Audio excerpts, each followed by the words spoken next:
अस्सलाम वालेकुम। आप देख रहे हैं प्रोग्राम डिबेट न्यूज एनालिसिस और मैं हूं आपके साथ मनीज़ मोइन। नाजरीन, तारीख में पहली बार सुप्रीम कोर्ट के प्रैक्टिस एंड प्रोसीजर एक्ट से मुतल्लिक बराह रास्त कार्रवाई नशर हुई। चीफ जस्टिस काजी फ़ाइज़ ईसा ने रिमार्क्स दिए कि सुप्रीम कोर्ट कानून से बालातर है, ये कहाँ लिखा है। जस्टिस अतर मिनल्ला ने रिमार्क्स दिए कि सिर्फ चीफ जस्टिस के पास बेंच तश्कील देने का इख्तियार होना गलत है। दिन भर चलने वाली कार्रवाई 3 तारीख तक मौखर कर दी गई और 25 तारीख तक दरख्वास्त गुजारों को अपने जवाबात या अपने दलाइल जमा करवाने का कह दिया गया। इसके अलावा आज के प्रोग्राम में बात करेंगे, शहबाज शरीफ ने खुसूसी गुफ्तगू की है चैनल 24 से और कहा है कि सोलर एनर्जी और एग्रीकल्चरल रेवोल्यूशन लाएंगे अगर उनको इख्तियार दे दिया गया। इसके अलावा आज के प्रोग्राम में बात होगी, जुडिशल कॉम्प्लेक्स में तोड़फोड़ केस की समाअत हुई और उसमें क्या फैसला किया गया। प्रोग्राम का आगाज़ करते हैं। पैनल में मेरे साथ पीजे मीर सर और जावेद इकबाल साहब मौजूद हैं। पीजे सर, आपके पास आती हूँ, आपसे पूछना चाह रही हूँ, आप मुझे बताएं कि फुल कोर्ट आज पहली दफ़ा और बराह रास्त नशर हो रहा है, क्या वजह थी? हमने कोई ना कोई नई चीज़ तो करनी होती है। ये इसलिए है कि जो पुराने चीफ जस्टिस थे जो भी उन पे काफ़ी एस्पर्शंस आ गए कि वो काम ठीक नहीं कर रहे हैं, दे फ्लॉन्टिंग द अथॉरिटी या उसको सही तरीके से काम नहीं कर रहे। 100 मोटर्स पे हो रही थी कहीं कि ले लेते हालांकि जब ये आउटगोइंग चीफ जस्टिस हैं उमर अता बंदयाल, उन्होंने कहा था मैंने तो 9 महीने में सिर्फ 100 मोटर लिया है, बट आई होप कि जो नए आएंगे जो कि आगे हैं, जस्टिस फ़ाइज़ ईसा जिन्होंने आपने जिक्र किया कि फुल कोर्ट किया, अच्छा है। एक तो चीज़ है कि इसके अंदर ट्रांसपेरेंसी है, तो फिर अगर ये इस तरह करना है तो फिर जो बाकी एक आम आदमी के केसेस हैं फिर वहाँ भी एक फुल कोर्ट करें कहीं। ये जस्टिस एजाजुल हसन ने बीच में अपना एक रिमार्क, एक क्वेश्चन डाला था, तो क्या आप चाहते हैं कि फिर ये सारों के साथ इस तरह हो? तो द क्वेश्चन अराइजेज़ के अगर तो हमने लॉ को अपहोल्ड करना है जिस तरह के चीफ जस्टिस ने कहा है, बड़ी अच्छी बात है, पर at the end of the day law top से टॉप और गरीब से गरीब लॉ एक ही एक है। अब ट्रांसपेरेंसी तो आ गई है, लेकिन इस ट्रांसपेरेंसी से मिलेगा क्या, ये हमने देखना है, क्योंकि हमने देखा है कि it will be inappropriate for me to say, लेकिन कई मैंने सुन रहा हूँ लोगों के कि जी जो फुल कोर्ट है ये स्प्लिट है। स्प्लिट तो पहले भी थे, डिफरेंस ऑफ ओपिनियन होता है। जस्टिस फ़ाइज़ ईसा ने ख़ुद कहा है कि कई इख्तलाफात करेंगे, कई नहीं करेंगे, but that is their choice and that is their opinion which is a very good thing. But हमने देखना है कि जो जस्टिस फ़ाइज़ ईसा के ऊपर एलिगेशंस और उनकी वाइफ के ऊपर जो लगाए गए थे, will he be reverting in the sense कि आप क्या एक उस टोन के साथ जाएंगे उन लोगों के ऊपर, या आप कहेंगे छोड़ें आगे, हमने आगे चलना है, जो कि इन्होंने आज एक और जो चीज़ की है फुल कोर्ट के अंदर आगे चलो। उन्होंने अटॉर्नी जनरल को कई दफ़ा कहा भाई आगे चलो, पीछे बहुत हो गया, tell us now what next. So basically ये जो सवालात हैं अब सारे तो उनको दे दिए हैं सवालात, और मेरे ख्याल 25 तारीख को सारे ये जवाब आएंगे। अब ये कैसे आते हैं, जवाब क्या होता है, उसके अंदर हम देखेंगे।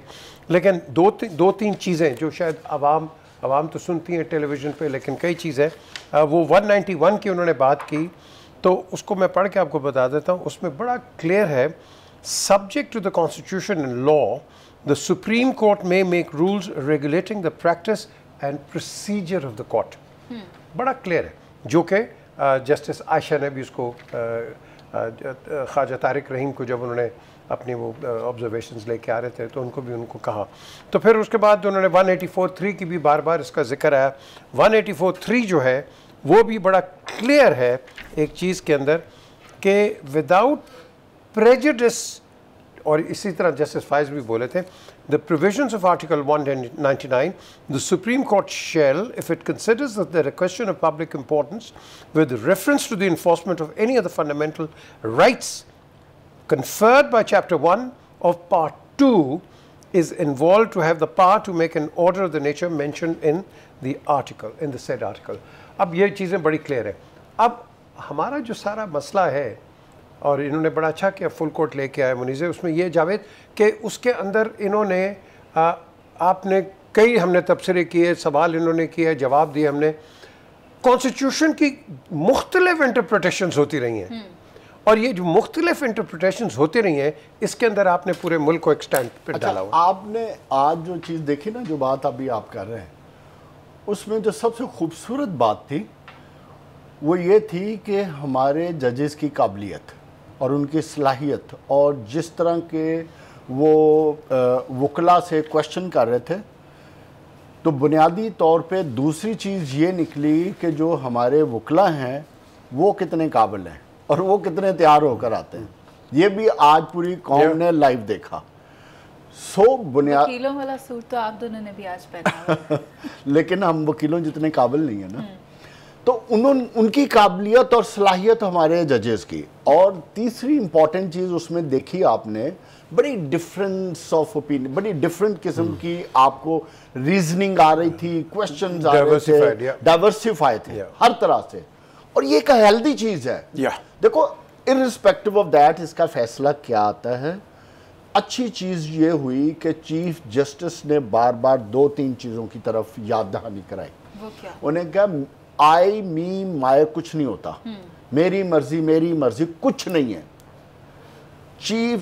अगर मैं चीफ जस्टिस हूं तो बिकॉज ऑफ आइन और कानून का कस्टोडियन हूं।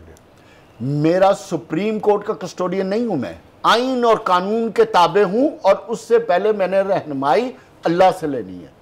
मेरा आइन और कानून बिस्मिल्लाहिर्रहमानिर्रहीम से शुरू होता है।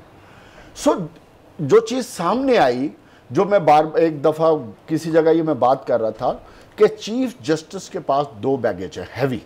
उन्होंने एक अपना पर्सोना बिल्ड किया है कि वो कानून के मुताबिक और आइन पे अमल दरामद करने वाले आदमी हैं, और उसके लिए वो किसी से भी इख्तलाफ कर सकते हैं। और फैज़ाबाद वाला जो केस था आपके सामने, उन्होंने इस्टेब्लिशमेंट के साथ टक्कर ली, और उसी टक्कर का नतीजा आपने देखा कि क्या हुआ। उनके खिलाफ रेफरेंस बना, उनके सुप्रीम जुडिशल काउंसिल में केस गया, लेकिन उन्होंने फाइट किया, और उनकी बेगम साहबा ने इवेंचुअली सुरखरू होकर आज वो चीफ जस्टिस बैठा है। ये खुदा की कुदरत है, ये निज़ाम कुदरत है कि इंसान जो डिटरमिन्ड होता है, जो सीधे रास्ते पे, क्योंकि आज सारी गुफ्तगू में मैं क्या देख रहा हूँ कि वो अपने आप को अल्लाह के ताबे कर रहे हैं।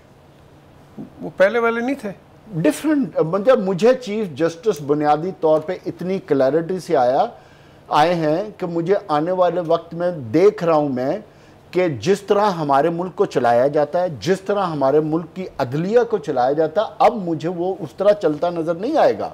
और आप उससे भी बढ़ के देखो, आज जब उन्होंने अपनी समाअत क्लोज की है, क्लोज करते करते अभी हद तक ऑर्डर नहीं हुआ, अभी practice and procedure bill pay stay है, लेकिन उन्होंने अपनी जो पावर्स थी वो कमेटी के सुपुर्द कर दी कि ये 3 रुकनी, इर्रिस्पेक्टिव ऑफ दैट उसमें एक जिनकी वो मुखालफत करते हैं, एक जज साहब, लेकिन इवन देन उन्होंने उस कमेटी का हिस्सा बना के उन्होंने कहा जी कि यही बेंचेस का फैसला करेंगे।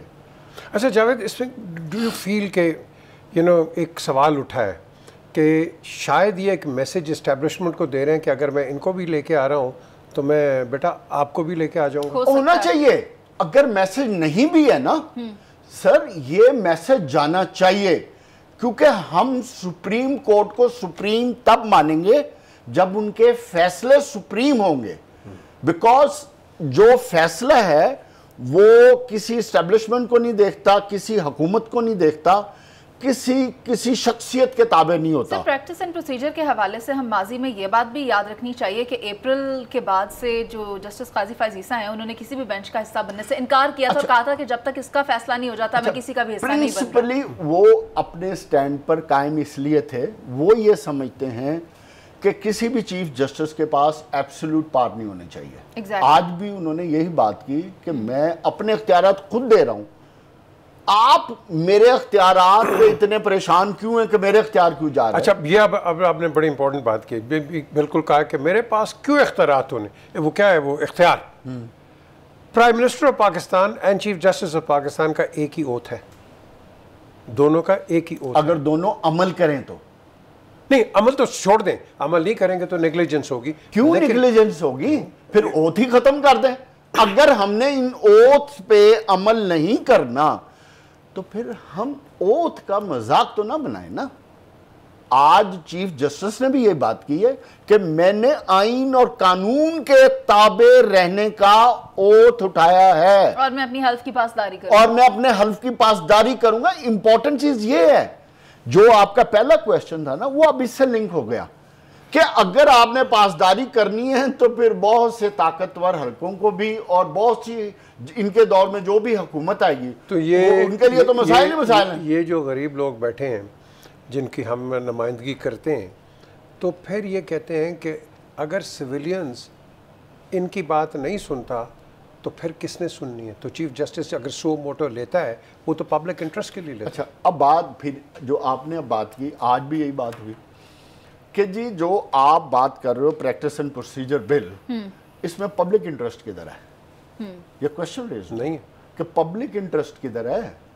तो हमने तो पब्लिक इंटरेस्ट के मुताबिक काम करना और बात करनी है। इसमें बताएं पब्लिक इंटरेस्ट वायलेट किधर हो रहा है कि जाओ आपको लाना पड़ गया, और बड़ी तफसीलन गुफ्तगू। लेकिन आने वाले वक्त में देखो, आज तो पहला दिन था ना उनका, उन्होंने एक टोन सेट कर दी, अपने आप को ट्रांसपेरेंट डिक्लेयर किया, साबित किया, प्रोटोकॉल उन्होंने नहीं लिया, अपनी बुलेट प्रूफ गाड़ी वापस कर दी, गार्ड ऑफ ऑनर नहीं लिया, सिक्योरिटी को मिनिमाइज कर दिया।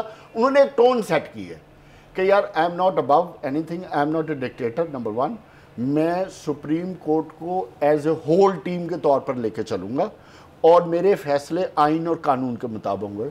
अब ये वक्त बताएगा सर एक और कि वो अपनी जो उन्होंने एक पेस सेट किया है उस पे कैसे कायम रहते हैं। मैं चाहती हूँ पीछे सर आप ये बताएं कि आज अगर वो चाहते तो इस केस को शट डाउन कर सकते थे, फैसला सुना सकते थे, लेकिन इसकी आगे तारीख देने की वजूहात। ये देखें, अब ये है कि ये वेरी गुड क्वेश्चन, आगे क्या है?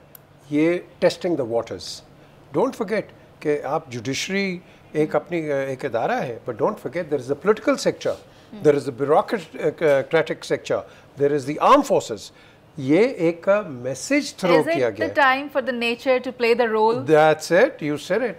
ना अब ये जो रोल है इसकी इम्प्लीमेंटेशन कैसे होती है, इसके आगे क्या होता है? लेकिन देखें ना, इनके पास 13 महीने का पीरियड है। 13 महीने के अंदर either he can bring a judicial revolution, और जिस तरह अभी आपने बात की है कि भाई प्रोटोकॉल, देखो प्रोटोकॉल एक चीज़ होती है, सिक्योरिटी दूसरी होती है। You can't take away the security. मुझे याद है कि बेनज़ीर भुट्टो साहिबा को एक दिन पहले ये कई लोगों को नहीं पता, जनरल नदीम ताज और जनरल कौन से, नहीं जी नहीं, पाशा नहीं, डीजी उस वक्त थे, मैं नाम नहीं, नदीम ताज, जनरल नुसरत नहीं, ये दोनों गए थे। इन्होंने कहा कि बीबी प्लीज़ जलसा ना करें, हमारे पास रिपोर्ट्स हैं सिक्योरिटी की।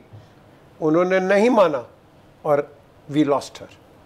छोड़ दें without pros and cons and consequences, हमें तो पता भी नहीं क्या हुआ, लेकिन सिक्योरिटी इज वन थिंग। हमारे देखो एस्टीम जज, अदालती फैसलों के नताइज तो हमारे सामने रहे हैं। अब देखो भुट्टो साहब की शक्ल में अब ये जो बात कर, आज बात की है ना नहीं, अब ये जो उन्होंने बात, जो ये रेफरेंस दे रही है, जैसे फाइज ईसा ने भी यही बात की है, उन्होंने कहा कि हमें अपनी गलतियां माननी चाहिए। अच्छी बात, अगर हमने गलतियां की, और उन्होंने सबसे बड़ा जो आर्गुमेंट था ना, जिस पे मैं कन्विंस हूं कि वाकई एक बंदे के पास अख्तियार नहीं होना चाहिए, एक कमेटी के पास होना चाहिए, और बिल्कुल सही फैसला वो है जस्टिस इफ्तिखार वाला केस, जिसमें उन्होंने सुमोटो लेके 6.5 अरब डॉलर का पाकिस्तान को जो नुकसान पहुंचाया था, वो एक ऐसा फैसला था जिसमें मैं समझता हूं कि आज तक पाकिस्तान उसका नुकसान रेकोडेक वाला मैं कोर्ट में था यार। अच्छा, तीसरी इंपॉर्टेंट चीज़ जो आपने जो क्वेश्चन किया था ना कि लंबी डेट क्यों दी है,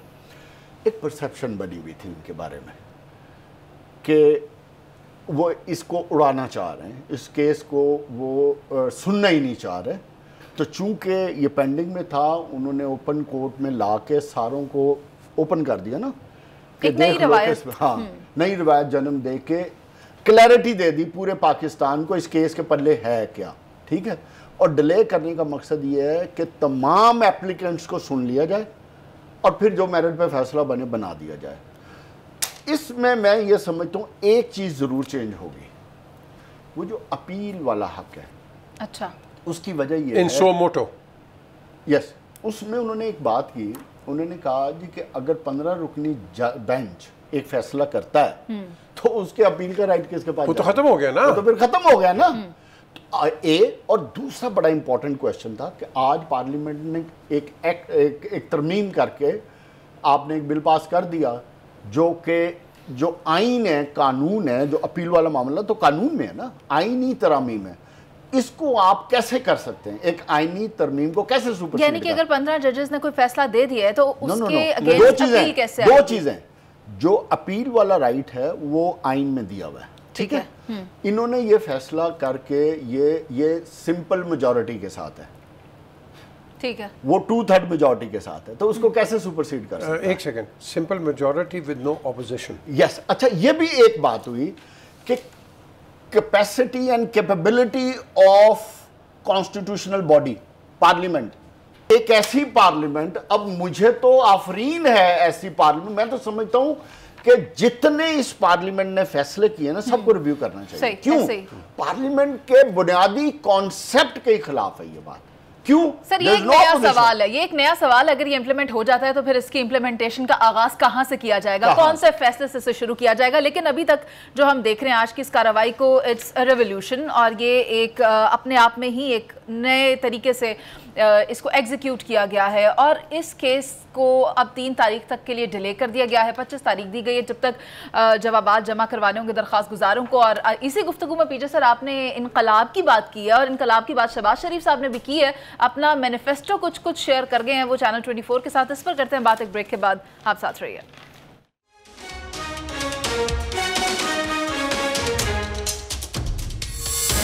वेलकम बैक। लाहौर रवानगी से कबल शहबाज शरीफ साहब ने गुफ्तगू करते हुए कहा है कि अगर इक़्तिदार मिल गया पाकिस्तान मुस्लिम लीग नून को तो फिर इनकलाब आएगा, एग्रीकल्चरल रेवोल्यूशन आएगी और सोलर एनर्जी से रिफॉर्म्स की जाएंगी। इसके अलावा बिलावल भुट्टो जरदारी ने भी गुफ्तगू करते हुए इलेक्शन कमीशन से एक बार फिर इलेक्शन की तारीख देने का तकाजा किया है और लेवल प्लेइंग फील्ड का मुतालबा भी किया है।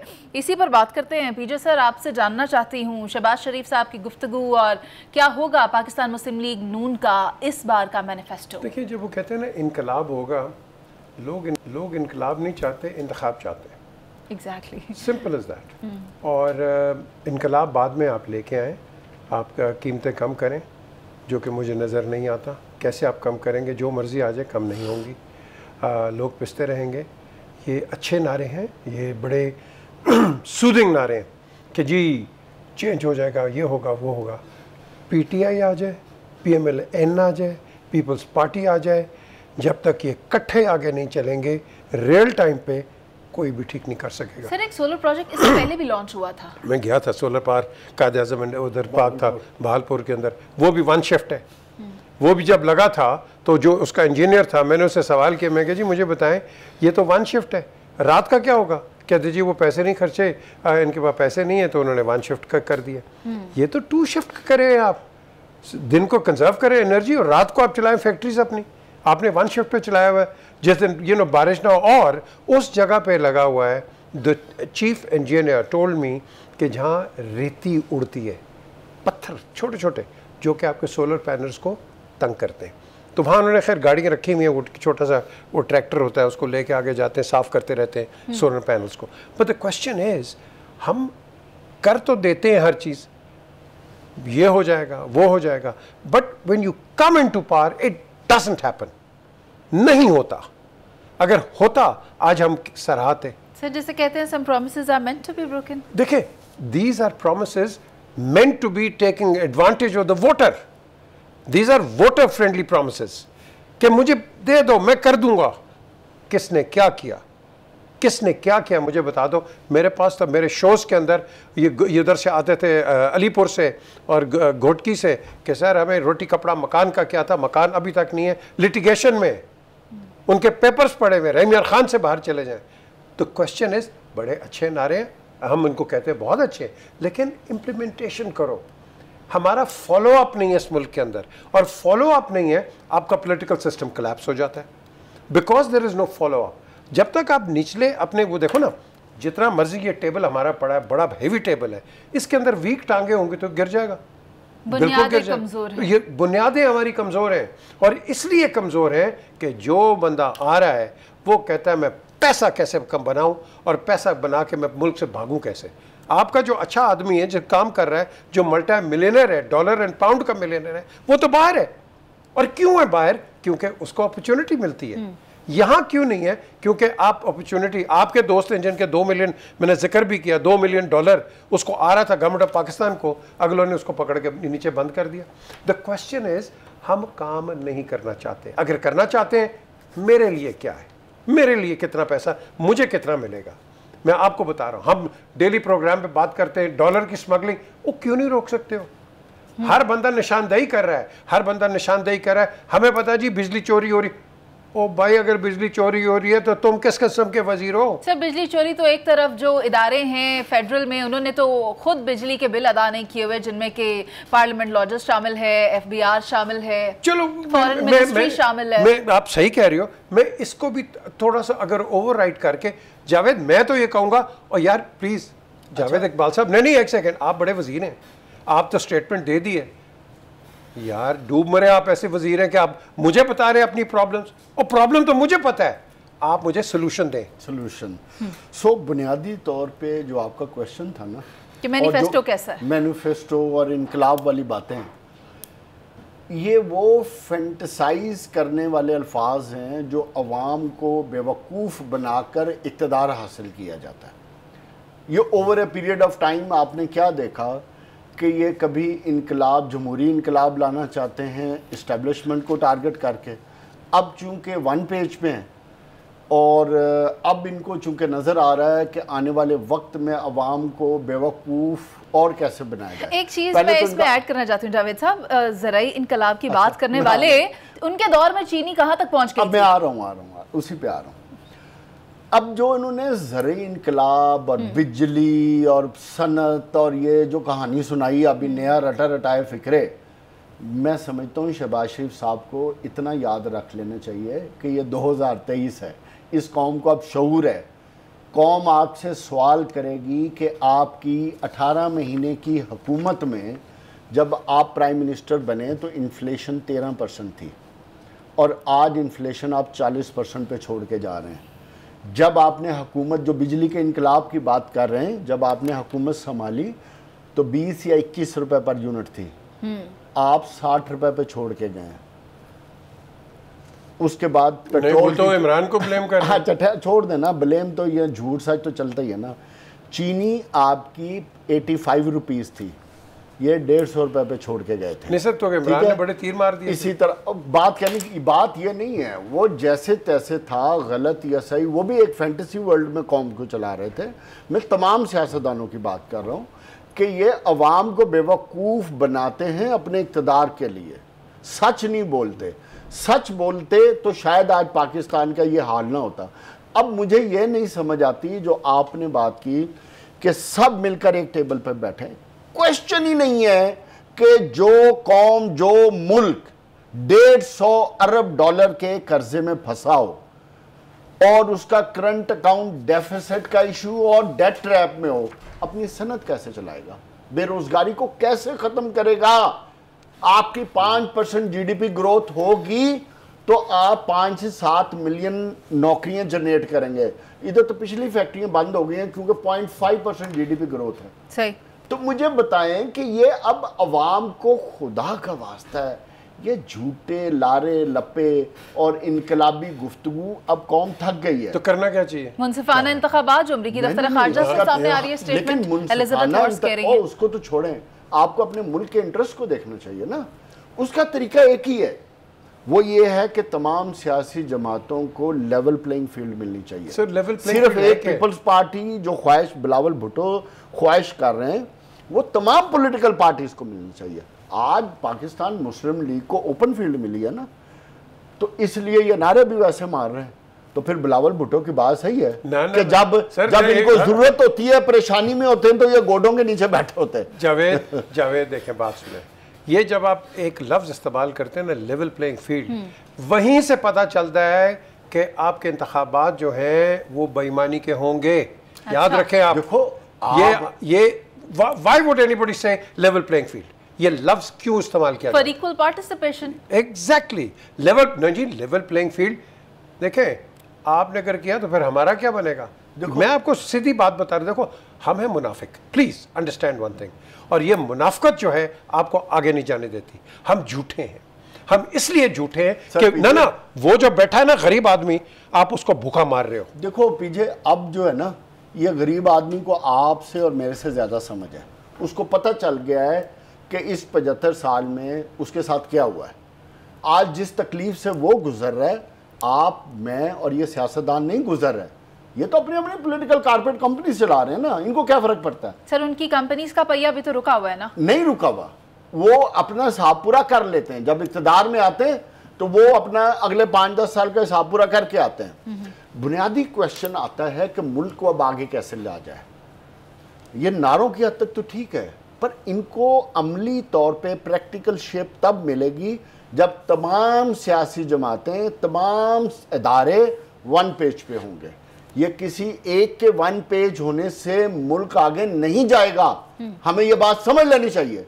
अगर इस मुल्क ने तरक्की करनी है, जिस तरह आप देखो, सबसे बड़ी आपके पास निशानी क्या है, IMF ने जब आपको पैकेज दिया, उसने तमाम पॉलिटिकल पार्टी से साइन करवाया। क्यों? उसको ट्रस्ट ही नहीं है आप पे कि कल को किसी और की हुकूमत आ गई तो आज ये हुकूमत कमिटमेंट कर रही है, एक सेकंड, तो फिर उसका हमारे एग्रीमेंट का तो हशर नशर हो जाएगा। सो बुनियादी तौर पे इसी चीज को अगर आपने आगे ले जाना है, तो मैं ये समझता हूं इलेक्शन आप जब भी कराएं, सबको लेवल प्लेइंग फील्ड दें। तमाम, चाहे पाकिस्तान तहरीक इंसाफ है, सबको एक टेबल पर बैठाएं, मिसाके मईशत करें, मिसाके सिक्योरिटी करें, और उसमें सबके साइन अंगूठे करा के उनको को आप लड़ो इलेक्शन। क्यों? कि इस 2 साल के अंदर, चाहे पाकिस्तान तहरीक इंसाफ है, सबसे पहले इमरान खान ने यह बात शुरू की। उसने भी मईशत का बेड़ा गर्क करने के लिए, जब पता चला कि नो कॉन्फिडेंस मूव आ रही है, वो भी ट्रैप्स बढ़ा के चले गए, जो इन्होंने भुगतान किया। लेकिन इन्होंने भी जान नहीं छोड़ी पाकिस्तान की। इन्होंने भी मईशत को ढाल बना के अपने 18 महीने की सियासत की। पाकिस्तान पीपल्स पार्टी मिसाके जमहूरियत के बाद मिसाके मईशत की बात करती है। एक सेकंड, सबको होना चाहिए। देखो, there is no such thing as मिसाके मईशत, नथिंग। इकोनॉमिक रिफॉर्म्स की बात करो, वो रिफॉर्म्स हैं। नो सर, मईशत के, और सर रिफॉर्म्स का मतलब ये है कि आज पाकिस्तान मुस्लिम लीग नून इक्तदार में है, कल को पीपल्स पार्टी आती है, तो जो पाकिस्तान की नेशनल इकोनॉमिक पॉलिसी होगी उससे कोई डेविएट नहीं करेगा। देखें, जब आपका इसहाक डार काम कर रहा था ना, आपने उसको वहां भी गालियां दी, तो बेड़ा गर्क करके वो ही गया। और सर आप तो सारे बात कर रही है, ये ना करें, अब तो ये ओपन हो गई है बात। और सर कहां से ओपन? अगर इसहाक डार को मियां नवाज शरीफ ने या शहबाज शरीफ ने लाना है ना, तो फिर अल्लाह ही हाफिज है पाकिस्तान मुस्लिम लीग का। हम हर एक को ठप्पा लगा देते हैं, हर बंदे को। उसकी 9 महीने की परफॉर्मेंस ठप्पा है सबसे बड़ा। क्या वो आईसीयू से उसने आपको निकाल के थोड़ा सा आईसीयू पाकिस्तान नॉर्मल था, आईसीयू से निकल आया था। मिफ्ता पाकिस्तान को आईसीयू से निकाल लाया था, इसने आईसीयू में दोबारा डाला पाकिस्तान। मिफ्ता, देखें, जब आप किसी से पैसा लेते हैं ना, वो आपको जरा जकड़ के रखता है, याद रखें आप। इसहाक डार, सर कोई बैंक आपको पैसे नहीं देगा। बड़ा गर्क करके गया। किस तरह? अगर नवाज शरीफ या शहबाज शरीफ की वही टीम है, तो फिर मैं आपकी किसी बात पे यकीन करने को तैयार नहीं। कहते थे कि हम IMF के साथ कोई मुआहिदा फिल वक्त नहीं करेंगे, डिले करते रहे। वो इमरान ने भी कहा, और डिले करने के बाद ये हमारे शो में इसहाक डार ने 2 दफा बात की है कि जब मैं इक़्तिदार में आऊंगा तो IMF के साथ मुआहिदा अपनी टर्म्स पे करूंगा। उसकी वो जिद बेड़ा गर्क कर गई। दूसरी उन्होंने बात की, तो उससे पहले इमरान खान बढ़ती गई। नहीं, दूसरी सबसे इंपॉर्टेंट चीज उसने कहा जी, जिस दिन हमने चार्ज लिया, हम IMF से अपने स्टेट बैंक को रिलीज करा लेंगे। तो फिर कराया क्यों नहीं? ये वही बात है कि मैं इसको मिलने गया ना इमरान को, तो मैंने कहा यार तूने तो बड़े प्रॉमिसेस किए थे, बड़े नारे लगाए थे कि लोगों का ये करना है। कहता है तुझे पता नहीं है, बाहर तो मैं कह रहा था कि माफिया में अंदर आया हूँ, अंदर भी माफिया है। सर बाहर सब लगा देते हैं नारे, अंदर आपकी मैकेनिज्म कुछ और है। Please understand. और ये हर एक को अफेक्ट करती है। कौम को बेवकूफ कब तक बनाते रहेंगे? सर नारे तो लगाएंगे। देखो ना, अब क्यों नारे लगाए? अभी आपने जो सवाल मुझे ये बताएं, जो अमेरिका और यूरोप या किसी और मुल्क में जमहूरियत है, उधर भी यही नारे मारे जाते हैं। सर मुझे एक ब्रेक का कहा जा रहा है। अच्छा बाप रे, इधर तो इंडिविजुअल मजबूत होते हैं, सिस्टम कमजोर होता है। मुझे एक ब्रेक का कहा जा रहा है। बात यह है कि शहबाज शरीफ साहब ने तो मैनिफेस्टो का कुछ हिस्सा शेयर कर लिया है, और बिलावल भुट्टो जरदारी साहब ने भी अपनी जो राय थी, अपनी डिमांड थी, एक बार फिर इलेक्शन कमीशन के सामने रखी है। लेकिन एक और मामला जिस पर हमने बात करनी है ब्रेक के बाद, वो है जुडिशल कॉम्प्लेक्स में तोड़ फोड़ के केस का। तो वापस आए एक ब्रेक के बाद और फिर इस पर बात करते हैं।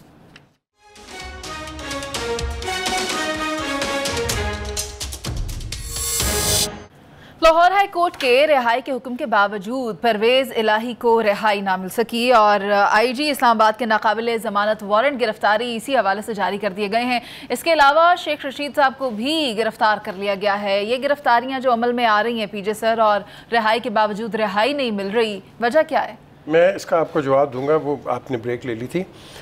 एक चीज़, जब हम डेमोक्रेसी की बात करते हैं, डेमोक्रेसी मीन्स डेमोक्रेसी, उसके अंदर हम देखो, हम सर्वाइव आज कर रहे हैं ना, मैं बड़ी सच्ची बात कर रहा हूँ, हमारी फ़ौज ना हो हम सर्वाइव नहीं कर सकते, क्योंकि जो हमने पोलिटिकली देख लिया है, और ये सारे बंदे पोलिटिकली ये फ़ौज को पता नहीं क्या क्या कहते हैं।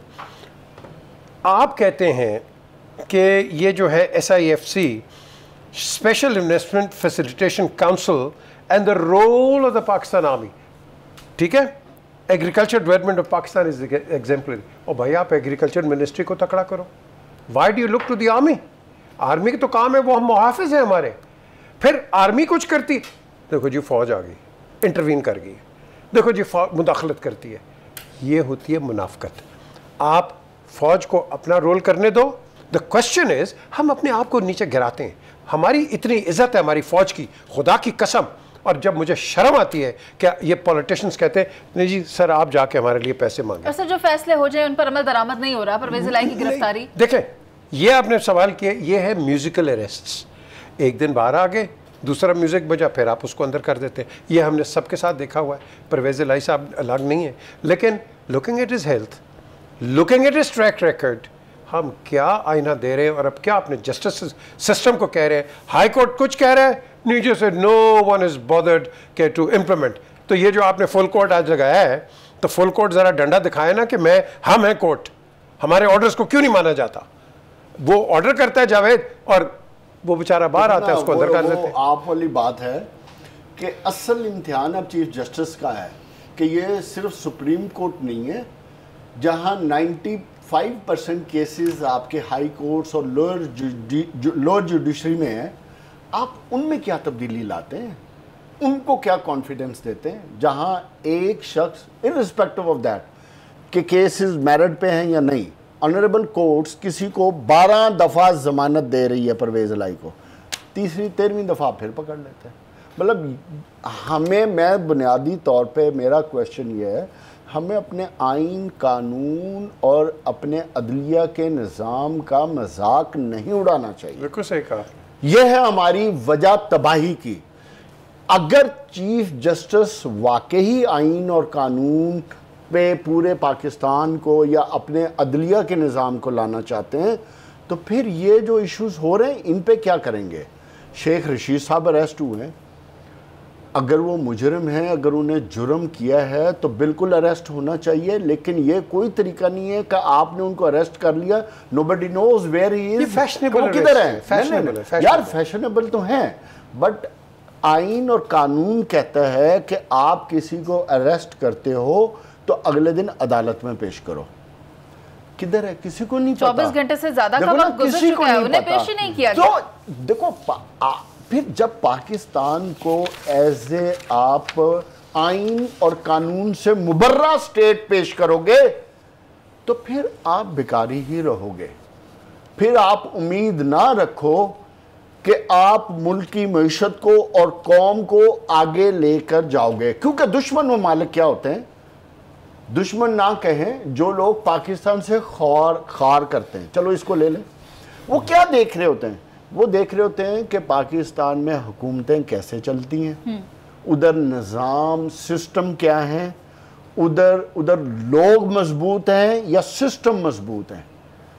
आज अमेरिका में जो प्रेसिडेंट हैं 80 साल के हैं ना, उनकी मीम्स क्या बनी हुई हैं कि हर चौथे दिन गिर जाते हैं, भूल जाते हैं, गिर जाते हैं, बट उनका सिस्टम इतना स्ट्रांग है कि वो पहले से ज्यादा, ठीक है ना, वो निज़ाम बेहतर चल रहा है।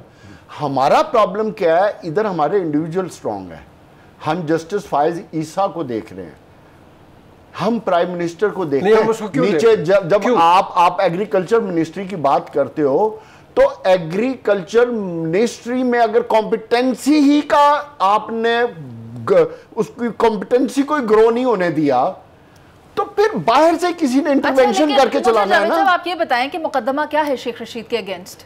मुझे खुद नहीं पता। उसकी फैमिली ये कह रही है कि 9 मई की तो वो मजम्मत करते रहे एयरपोर्ट से। वो तो उनके उसके भतीजे ने, उनके रिश्तेदारों ने, सब ने कहा शेख रशीद ने खुद 9 मई के मजम्मत की हुई है।